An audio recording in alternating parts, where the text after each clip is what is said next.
రెండో వైపున ఏం కనిపిస్తూ ఉందో? బాధుడే బాధుడు. బహుశా ఎప్పుడూ ఎవరికి ధైర్యం కూడా చేయలేరేమో.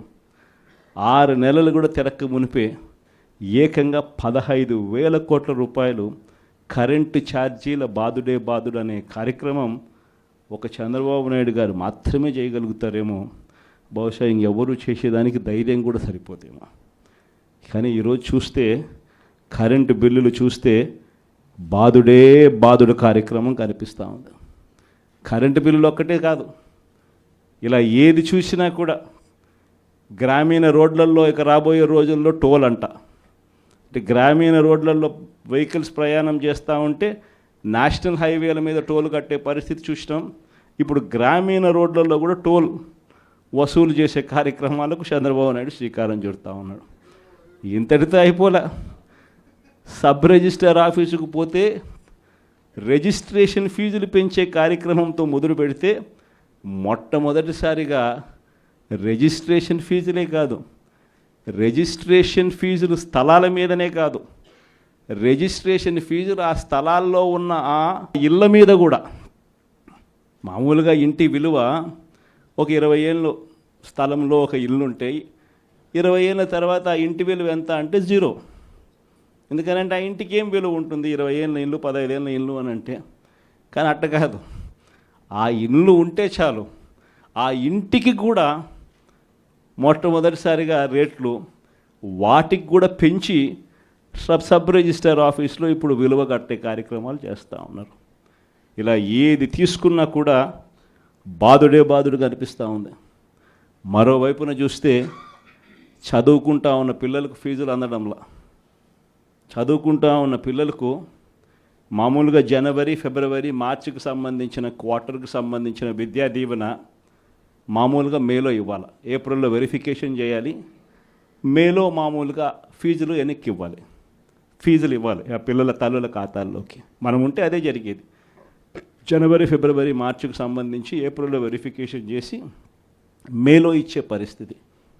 కానీ మొట్టమొదటిసారిగా ఎవ్రీ క్వార్టర్ అంటే ప్రతి 3 నెలలకు ఒకసారి మన హయాంలో చదివించే తల్లిదండ్రుల ముఖంలో చిరునవ్వు చూస్తూ ఏ పిల్లాడి చదువు కూడా ఆగిపోకుండా అడుగులు వేస్తూ ప్రతి 3 నెలలకు ఒకసారి మనం ఫీజులు ఇస్తూ ఉన్న కార్యక్రమం విద్యా దీవెన, వసతి దీవెన కింద మనం ఇస్తూ ఉంటే ఈరోజు మొట్టమొదటిసారిగా జనవరి, ఫిబ్రవరి, మార్చి బాయ్, ఏప్రిల్, మే, జూన్ బాయ్, జూలై, ఆగస్ట్, సెప్టెంబర్ బాయ్, అక్టోబర్, నవంబర్, డిసెంబర్ బాయ్, మొత్తం 4 క్వార్టర్స్కి సంబంధించిన ఫీజులు 700 కోట్లు ఇంటూ 4 అంటే 2,800 కోట్లు డ్యూ.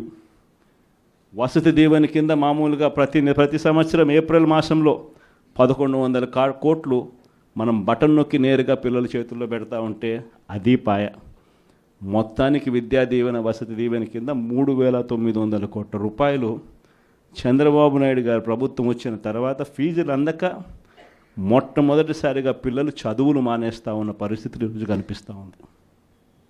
మొట్టమొదటిసారిగా ఆరోగ్యశ్రీ పరిస్థితి, నెలకు 300 కోట్ల రూపాయలు ఆరోగ్యశ్రీకి వైఎస్ఆర్సీపీ హయాంలో అమలు చేస్తూ ఏకంగా 1000 ప్రొసీజర్లు ఉన్నదాన్ని 3,300 ప్రొసీజర్లకు తీసుకొని పోయి ఏకంగా 25 లక్షల దాకా ప్రతి పేదవాడికి ఉచితంగా వైద్యం అందించే కార్యక్రమానికి శ్రీకారం చుట్టి గొప్పగా ఆరోగ్యశ్రీ పథకాన్ని మనం అమలు చేస్తే, ఆరోగ్యశ్రీయే కాకుండా ఆరోగ్య ఆసరా కూడా ఇస్తూ అమలు మనము చేస్తే, ఈరోజు ఆరోగ్యశ్రీకి సంబంధించి ఇప్పటికే చంద్రబాబు నాయుడు గారు ప్రభుత్వం వచ్చిన తర్వాత ఇప్పటికే ఈ 8 నెలల కాలంలోనే ఏకంగా మార్చి నుంచి తీసుకుంటే ఏకంగా 3,000 కోట్ల రూపాయలు బకాయిలు ఆరోగ్యశ్రీ.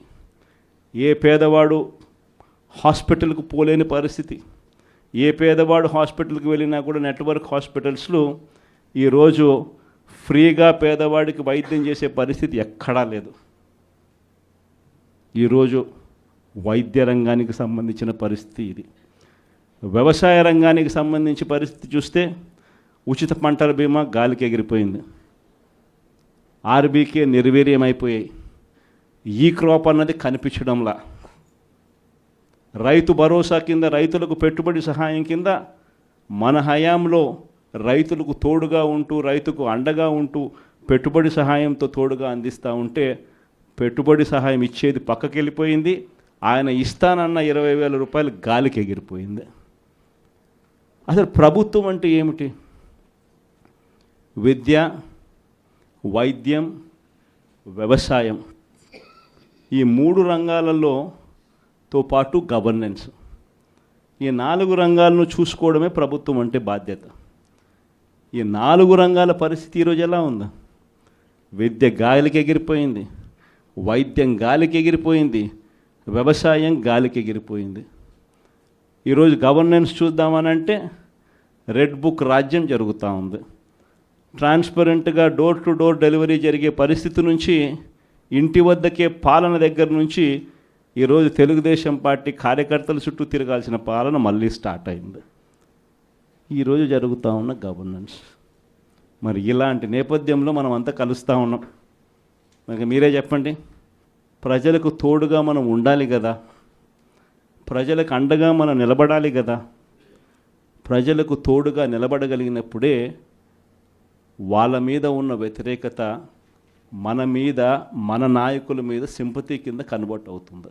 ఈ సంక్రాంతి కల్లా పార్టీ నిర్మాణం, జిల్లా కమిటీలు, నియోజకవర్గ కమిటీలు, మండల కమిటీలు, ఇవన్నీ మీరు సంక్రాంతి కల్లా మీరు అన్నీ కూడా పూర్తి చేసే కార్యక్రమాలు చేయండి. దాని తర్వాత జనవరి, ఫిబ్రవరి నుంచి, జనవరి చివరిలో కానీ ఫిబ్రవరి మొదటి వారం నుంచి కానీ నా ప్రోగ్రాములు కూడా స్టార్ట్ అవుతాయి. నేను కూడా జిల్లాలకు వస్తాను, నేను కూడా జిల్లాల్లోనే నిద్ర చేస్తాను. ప్రతిరోజు ఒక 2 నియోజకవర్గాలు చొప్పున కార్యకర్తలందరితో కూడా మమేకమయ్యే కార్యక్రమం చేసే కార్యక్రమానికి శ్రీకారం చుడతాను.